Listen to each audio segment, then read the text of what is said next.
Welcome to exam विवेचना। तो दोस्तों, जैसा कि आपको पता है, हमारी टीम के द्वारा सीरीज चलाई गई है आचार्य रामचंद्र शुक्ल की विवेचना। ठीक है, ये सीरीज चलाई गई है और इसके बहुत से पार्ट्स अभी तक हमने बना भी दिए हैं। अगर अभी तक आपने उन्हें नहीं देखा है तो डिस्क्रिप्शन बॉक्स चेक करिए, वहाँ पर आपको प्लेलिस्ट का लिंक मिल जाएगा। उन्हें भी देखते रहिए ताकि आपको सारी की सारी वीडियोज़ मिल सके। ठीक है, बाकी देखिए, आगे बढ़ने से पहले आपको बता देता हूँ, हमारी टीम के द्वारा LT टेट, LT कमीशन और PGT हिंदी के लिए नए कोर्स बिठाए जा रहे हैं। जो भी इंटरेस्टेड कैंडिडेट होगा तो वो यहाँ पर जो व्हाट्सएप नंबर दिया गया है 8219312129, यहाँ पर आप व्हाट्सएप करिए। जो भी जानकारी चाहिए होगी आपको सारी मिल जाएगी। ठीक है, तो जल्द से जल्द इसमें एनरोल होइएगा। 15 फरवरी से LT कमीशन और PGT हिंदी के लिए तो नया बैच बिठाया जा रहा है। ठीक है, और जो LT टेट है इसके लिए आपको बताई जाएगी तिथि। आप व्हाट्सएप करिए अगर आप एनरोल होना चाहते हैं तो। बाकी अगर अभी तक आप हमारे टेलीग्राम और व्हाट्सएप ग्रुप के साथ नहीं जुड़े हैं तो उनके साथ भी जुड़िए। उनका लिंक भी आपको डिस्क्रिप्शन बॉक्स में मिल जाएगा, वहाँ पर मैं आपको इनकी PDF सेंड करता रहता हूँ। बाकी समय ना लेते हुए शुरू करते हैं आज के लेक्चर को। देखिएगा, 41 तक के जो हमने कथन थे वो हमने पढ़ लिए थे। आज पढ़ेंगे हम 42 से आगे के। तो यहाँ पर 42वां कथन है, इनकी रचना कला पक्ष में संयंत्र और भाव पक्ष में रंजनकारिणी है। प्रस्तुत कथन किसका है? तो ये आचार्य रामचंद्र शुक्ल का है। किसके संबंध में कहा गया है ये कथन? तो ये पद्माकर जी के संबंध में कहा है। जो पद्माकर जी थे ये रीतिकाल के प्रमुख कवियों में से एक माने जाते हैं। इन्होंने राधा कृष्ण और प्रकृति का बहुत ही सुंदर और मनमोहक चित्रण किया है। इनके संबंध में कहा गया है आचार्य रामचंद्र शुक्ल के द्वारा कि इनकी रचना कला पक्ष में संयंत्र और भाव पक्ष में रंजनकारिणी है। इसके पश्चात अगला कथन यहाँ पर ये दिया गया है, ऐसा सर्वप्रिय कवि इस काल के भीतर बिहारी को छोड़ दूसरा नहीं हुआ है। इनकी रचना की रमणीयता ही इस सर्वप्रियता का एकमात्र कारण है। किसके संबंध में ये कथन कहा गया है? जो रीतिकाल के ग्वाल कवि थे इनके संबंध में ये कथन आचार्य रामचंद्र शुक्ल के द्वारा कहा गया था। इम्पॉर्टेंट कथन रहेगा ये। फिर देखिएगा, अगला कथन यहाँ पर ये कहा गया है, क्या है? रीतिकाल की सनक इनमें इतनी अधिक थी कि ये इन्हें यमुना लहरी नामक देवस्तुति में भी नवरस और षट ऋतु सुझाई पड़ी।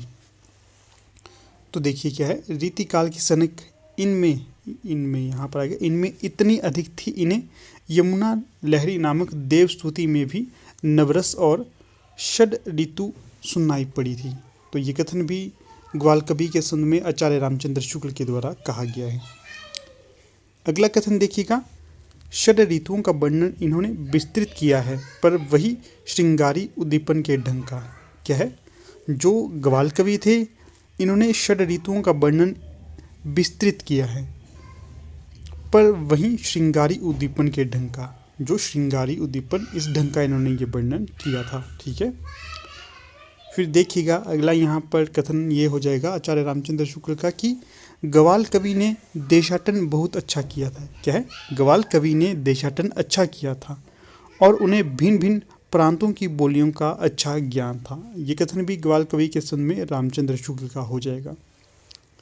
फिर आगे है, हिंदी साहित्य का आदिकाल संवत 1050 से लेकर संवत 1375 तक अर्थात महाराज भोज के समय से लेकर हमीरदेव के समय के कुछ पीछे तक माना जाता है। प्रस्तुत कथन रामचंद्र शुक्ल का हो जाएगा। ठीक है, ध्यान रखना है।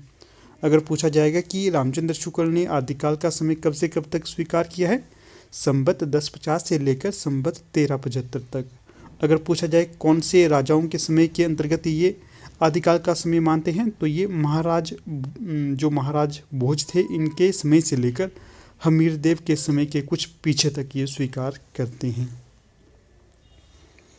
फिर आगे ये कहते हैं, जब तक भाषा बोलचाल में थी तब तक वह भाषा या देश भाषा ही कहलाती रही। जब वह भी साहित्य की भाषा हो गई तब उसके लिए अपभ्रंश शब्द का व्यवहार होने लगा। तो प्रस्तुत कथन भी रामचंद्र शुक्ल का ही हो जाएगा। ये भाषा के संबंध में ये कथन कह रहे हैं। फिर आगे देखिएगा अगला कथन यहाँ पर, नाथपंथ के जोगियों की भाषा सदुकड़ी भाषा थी। क्या है?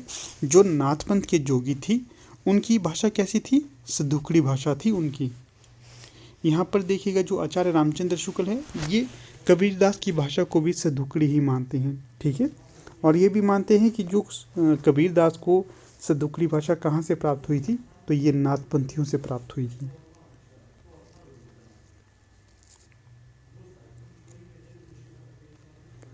फिर आगे है, सिद्धों की उद्धृत रचनाओं की भाषा देशभाषा मिश्रित अपभ्रंश या पुरानी हिंदी की काव्य भाषा है। तो ये कथन भी रामचंद्र शुक्ल जी का ही हो जाएगा।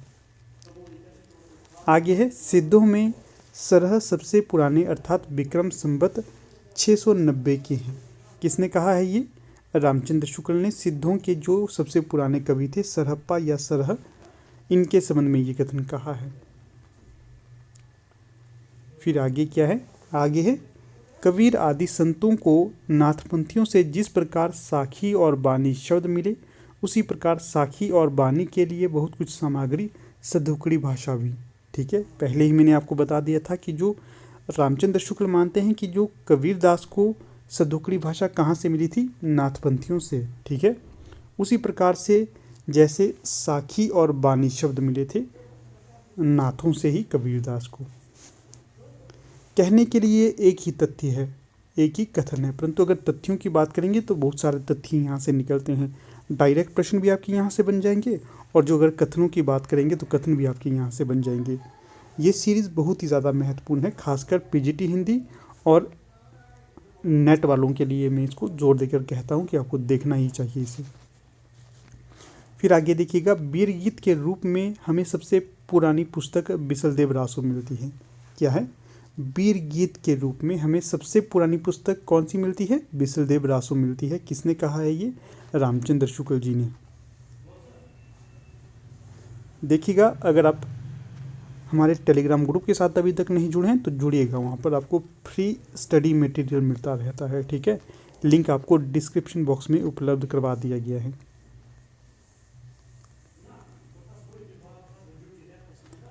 अगला कथन यहाँ पर आता है 53। क्या पूछा गया है इस कथन में?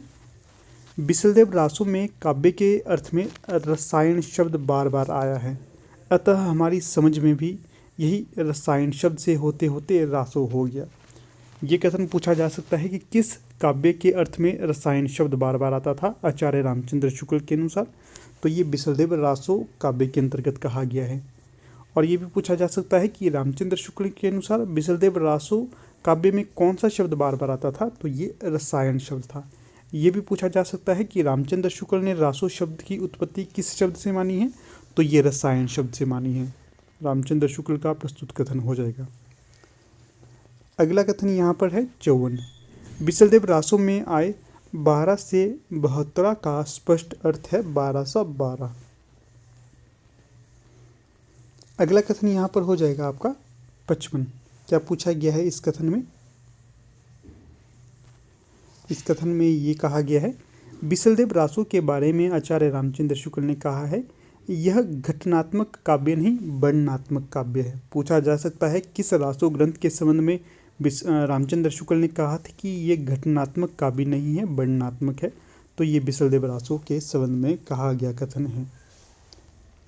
अगला कथन हो जाएगा, बिसलदेव रासो के बारे में आचार्य शुक्ल ने कहा है भाषा की परीक्षा करके देखते हैं तो वह साहित्यिक नहीं है राजस्थानी है। इम्पॉर्टेंट रहेगा ये कथन भी। किस रचना के संबंध में ये कथन कहा गया था? बिसलदेव रासो के संबंध में ये कथन कहा गया था।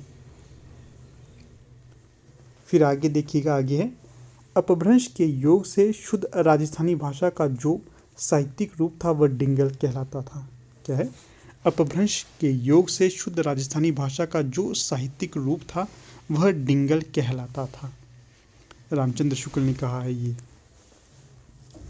अगला है, चंद बरदाई के बारे में आचार्य रामचंद्र शुक्ल ने कहा है ये हिंदी के प्रथम महाकवि माने जाते हैं और इनका पृथ्वीराज रासो हिंदी का प्रथम महाकाव्य। मोस्ट इम्पॉर्टेंट है, अक्सर परीक्षा में से पूछा जाता है।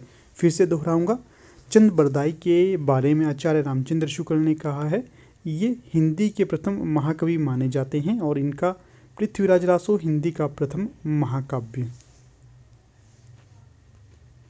फिर आगे है, पृथ्वीराज रासो के बारे में आचार्य रामचंद्र शुक्ल ने कहा है, भाषा की कसौटी पर यदि ग्रंथ को कसते हैं तो और भी निराश होना पड़ता है, क्योंकि वह बिल्कुल बेठिकाने है। उसमें व्याकरण आदि की कोई व्यवस्था नहीं है। मोस्ट इम्पॉर्टेंट ये कथन हो जाएगा, ध्यान से इसको आप याद करिएगा या फिर नोट करिएगा। अगला कथन देखिएगा 60, विद्यापति के पद अधिकतर श्रृंगार के ही हैं, जिनमें नायिका और नायक राधा कृष्ण है। इंपॉर्टेंट रहेगा प्रस्तुत कथन भी। अगला कथन देखिएगा यहाँ पर 61, विद्यापति को कृष्ण भक्तों की परंपरा में ना समझना चाहिए। क्या है, जो विद्यापति को है कृष्ण भक्त की परंपरा में नहीं समझना चाहिए, ऐसे रामचंद्र शुक्ल का मत है। तो इसका भी ध्यान रखिएगा आप, इम्पॉर्टेंट है, भविष्य में पूछा जा सकता है, परीक्षा है। तो ठीक है, अब यहाँ पर देखिएगा अपनी वीडियो का समापन कर लेते हैं। आप लोग वीडियो के अंत तक बने रहे, इसका बहुत बहुत धन्यवाद।